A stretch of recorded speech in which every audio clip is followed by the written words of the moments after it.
Di samatha bhavana tujuannya adalah untuk samatha, ya, menenangkan, ya, menenangkan batin. Batin yang tenang itu adalah batin yang hening, ya, hanya tahu satu objek, ya, tanpa ada celoteh, tanpa ada pikiran yang mengembara, untuk waktu yang semakin lama semakin baik. Semakin lama dia bisa mempertahankan batinnya di dalam satu objek atau ke satu objek, ya, maka batinnya itu bisa semakin terkonsentrasi, konsentrasinya bisa semakin dalam. Nah, contohnya untuk Bante ambil latihan meditasi Anapanasati, ya, yaitu memperhatikan objek meditasi yaitu nafas masuk dan nafas keluar. Jadi kesadaran harus dipertahankan untuk hanya menyadari apa yang terjadi dengan nafas di sekitar depan lubang hidung ini, ya. Jadi kalau nafas masuk dia cuma sadar nafas sedang masuk, ya. Nafas keluar dia tahu nafas sedang keluar, gitu, ya. Nah, kalau nafasnya kasar, halus dan lain sebagainya, ya, dia cuma sadari saja. Ya. Nanti kalau nafas sudah terkonsentrasi, nafas menjadi nimitta, ya, atau yang disebut sebagai tanda konsentrasi. Nah, itu Bante nanti akan jelaskan sedikit, ya. Nah, biasanya untuk meditator yang berlatih samatha bhavana khususnya Anapanasati ini, ya, meditasi terhadap nafas, pertama-tama nafas yang terjadi adalah nafas kasar, ya. Sebagaimana kalau pikiran kita masih kasar, nafas kita itu akan terasa kasar, ya. Nafas kasar itu ya nafas normal, ya. Nah, nafas biasa itu terlihat kasar di dalam batinnya. Kasar ini artinya mudah dirasakan. Nah, semakin dalam konsentrasi atau semakin tenang batinnya, maka nanti nafas akan menjadi semakin halus, ya. Semakin halus artinya semakin tidak ketara, gitu, semakin samar, semakin tipis rasanya, gitu, ya. Nah, tapi kesadaran harus tetap dipertahankan. Nah, nanti kalau konsentrasi udah semakin mendalam lagi, lama-kelamaan nafas yang tadinya dirasakan itu seperti terlihat, ya. Jadi mungkin ada muncul warna, ya, di tempat dia fokus nafas. Jadi nafas bersatu dengan warna kita bilang. Nah, pada saat nafas bersatu dengan warna atau cahaya tersebut, ya, itu disebut sebagai nimitta.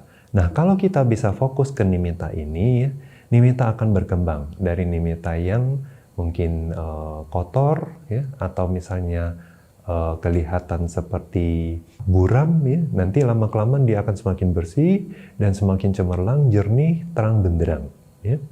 Nah, baru nanti setelah fokus ke nimitta yang terang benderang seperti ini, baru seseorang itu bisa masuk jhana anapana katanya, ya. Nah, jhana 1, 2, 3, 4, ya, objeknya sama, nimitta yang terang benderang. Nah, sekarang Bante ingin menjelaskan apa yang terjadi dalam batin mereka. Khususnya apa yang mereka usahakan, gitu, ya. Kalau fokus ke nafas kasar, ya, untuk pemula, bahkan untuk mempertahankan kesadaran di nafas kasar, itu tidak mudah, ya. Pikiran mengembara, lari kemana-mana, ya. Nah, tapi kalau dia usaha terus kembali lagi ke nafas, ya. Nah, lama-kelamaan batin mulai terbiasa dengan nafas kasar. Lama-kelamaan nafas akan menjadi semakin halus, bahkan untuk beberapa meditator mengalami kesulitan untuk memperhatikan nafas halus, ya. Bahkan mereka bilang seolah-olah hilang katanya, ya. Nah, jadi bisa halus sekali, gitu, ya, atau tipis sekali, samar sekali. Nah, untuk mempertahankan nafas halus di awal bagi pemula itu tidaklah mudah. Nah, kalau nafas kasar dia sudah mudah, ya. Artinya mudah diperhatikan, sudah bisa bertahan lama. Tapi karena nafas halus ini sifatnya samar, dia belum terbiasa, maka batin itu kayak selalu lepas dari objek. Kalau Bante kasih perumpamaan seperti berdiri di batu yang licin, ya. Kalau kita di sungai, kita mau lompat, ya, terus berpijak ke batunya licin, maka kita mudah sekali kepleset. Pijak sebentar, kepleset. Pijak sebentar, kepleset, gitu, ya. Jadi perhatiin nafas halus sebentar, apakah dia ketiduran atau pikirannya mengembara. Sulit sekali untuk menjaga kondisi batinnya itu untuk sadar dan tetap tenang di nafas yang halus. Kadang-kadang ya karena takaran fokusnya itu belum pas ya, maka kadang-kadang yogi mengusahakan terlalu besar, artinya jadi agak ngotot, tegang ya. Nah, terus nanti dia merasakan ketegangan, lalu dia pikir mungkin salah fokusnya, dia akan kendurin lagi. Nah, kalau belum tahu takaran yang pas, dia akan terlalu kendur, akhirnya apa?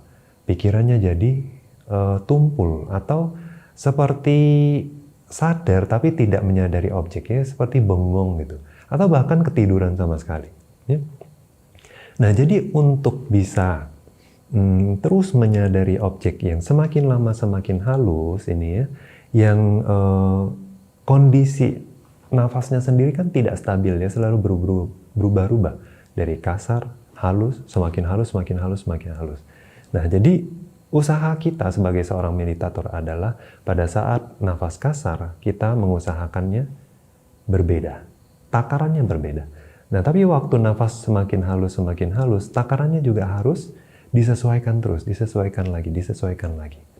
Nah, nanti kita akan mendapatkan bahwa margin ya, antara terlalu fokus dengan terlalu kendur usahanya itu semakin lama semakin tipis. Ya. Nah, semakin halus objeknya, maka marginnya akan semakin tipis. Nah, tapi seorang yogi jika dia terus ya, berusaha untuk terbiasa dengan kondisi margin yang tipis itu, batinnya semakin sensitif. Ya, kemudian akhirnya kalau dia terus mengasah kemampuan itu ya, maka nanti dia bisa bertahan di objek bahkan yang halus sekali, seperti apa? Arupa jhana. Ya, contohnya seperti jhana ke-8 yang mana objeknya itu adalah ya kita bisa dibilang bahwa seperti ada dan tidak ada gitu ya, kondisi batinnya begitu abstrak ya. Nah, dengan objek yang begitu abstrak pun kesadaran bisa mempertahankan di objek itu tanpa lepas gitu ya. Nah, itu tidak mudah untuk pemula, tapi bisa dilakukan ya jika seseorang itu sudah semakin terampil dan semakin terampil ya. Nah, sekarang kita sudah paham, ini kurang lebih ya perjalanan seorang meditator yang berlatih samatha bhavana. Itu target mereka ya. Itu juga kualitas batin yang harus mereka miliki untuk bisa berhasil dalam samatha bhavana.